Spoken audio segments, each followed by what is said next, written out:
All right, in this video we are going to work the following problem. It says determine if the described lines are the same line, parallel lines, intersecting, or skew lines. If intersecting, give the point of intersection.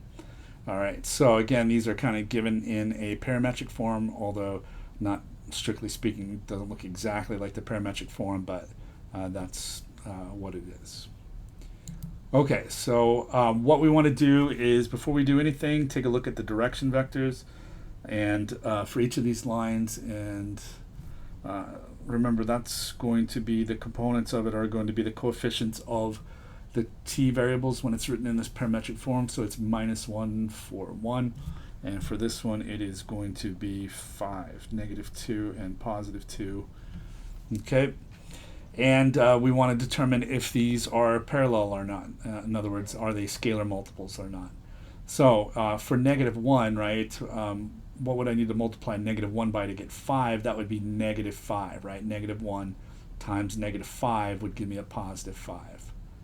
All right, but when I multiply 4 times -5, right, I should get -20, but I don't. I get -2. That means right there that these are not parallel to each other. So that eliminates 2 of the 4 possibilities, right? So now we know that these 2 lines, they either intersect or they're skew, right? Because their direction vectors are not parallel.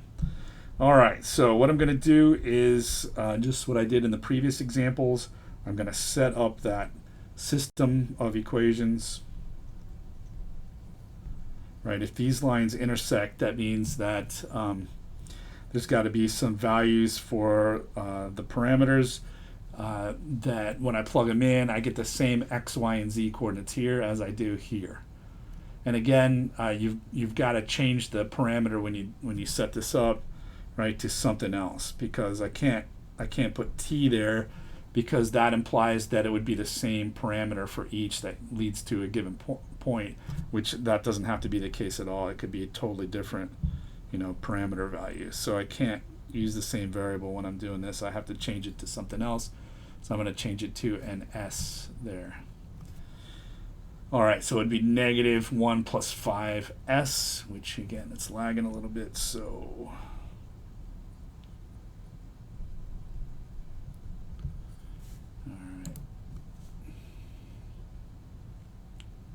there we go. -1 plus 5s, 1 minus 2s, and 1 plus 2s. All right, I'm going to pick one of these equations and solve for one of the variables. Well, I'm certainly going to pick this one because it's already solved for t.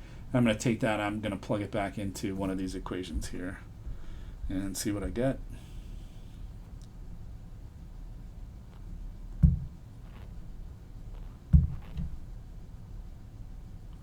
So 3 minus t. All right, so instead of t, I'm going to put 1 plus 2s.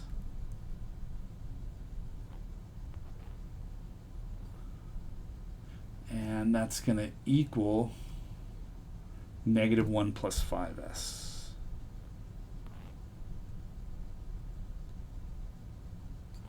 All right, so over here I get 3 minus 1 minus 2s.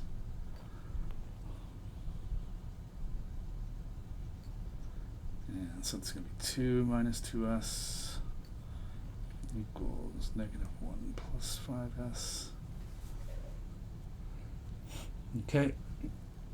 Then I am going to add 2s to both sides. So I get 2 equals -1 plus 7s. And add 1 to both sides. I get 3 equals 7s. So s equals 3/7. Okay. And then I am going to take that value for s, and I'm going to find a corresponding value for t over there. All right, so that means that t equals 1 plus 2s, so that's going to be 3/7. So I get 1 plus 6/7,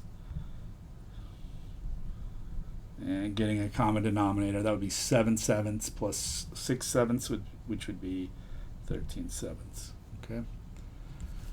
All right. So now what I need to do is to take that value, those parameters, and plug them in for in the correct lines over here and see what points I get. Okay, so going back over here, I get x equals 3 minus, all right, and so for L1, that's the line where we use t for the parameter, right? So t is going to be 13/7. So I need to do 3 minus 13/7. Y equals 2 plus 4 times 13/7. I need to do 13/7. Okay. All right. So 13/7. That's going to be 21/7 minus 13/7, right? Getting a common denominator. So that gives me 8/7 on that one. This one is going to be 2 is going to be 14/7. And then 4 times 13 is 52/7. So that's going to come out to be 66/7 on that. Okay. All right, and then just to make sure that everything's good with this intersection point, I'm going to take this value 3/7, right, and plug it in. S is the parameter that we use for the equations from line 2, so I'm going to plug those in for line 2. Let's do that right here. X equals minus 1 plus 5 times 3/7. Y equals 1 minus 2 times 3/7. Z equals 1 plus 2 times 3/7, like that. All right, so I got for this first one, negative 7/7, getting a common denominator, plus 15/7. That comes out to be 8/7. So far, so good. That matches what I got over here. All right, next up, I have 1 minus 2 times 3/7, so that's going to be 7/7 minus 6/7.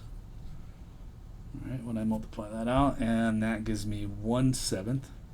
You can see that is not working. That does not match this one over here.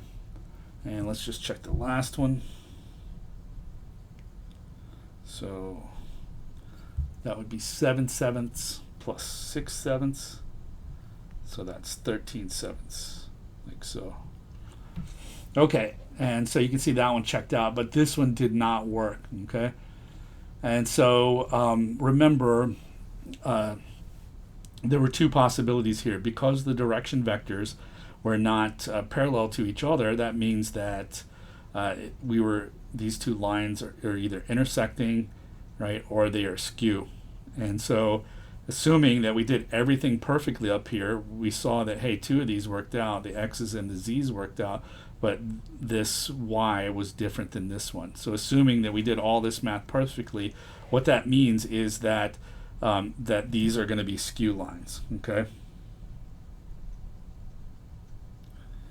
The reason is because if you went to go solve this entire system of equations, you would find that there is really no solution here. You can see these didn't match up. So this is why I was saying before, you got to check them in both of these equations to make sure that you get exactly the same numbers. Okay.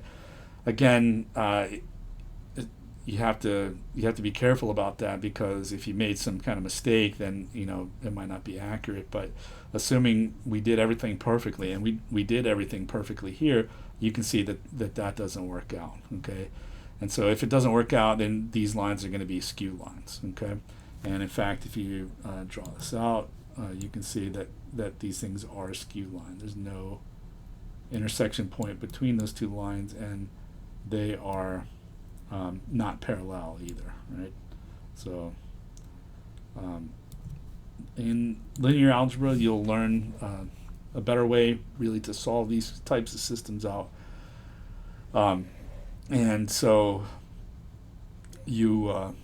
but we're going to leave that to that class. So here, right, again, the thing you're going to do is to check any possible solution that you have into both of these equations to make sure that it doesn't work out. Okay. So what that means is, if you think about it, these two equations that we use, we started with the third one and the first one, they have exactly one solution, right, here, and that's that 3/7 and 13/7 that we got. And so, but that solution is not also a solution of this middle one right here. So, so in this case, we're going to stop right there and say that these are skewed lines. Okay. All right, and that is it on this example.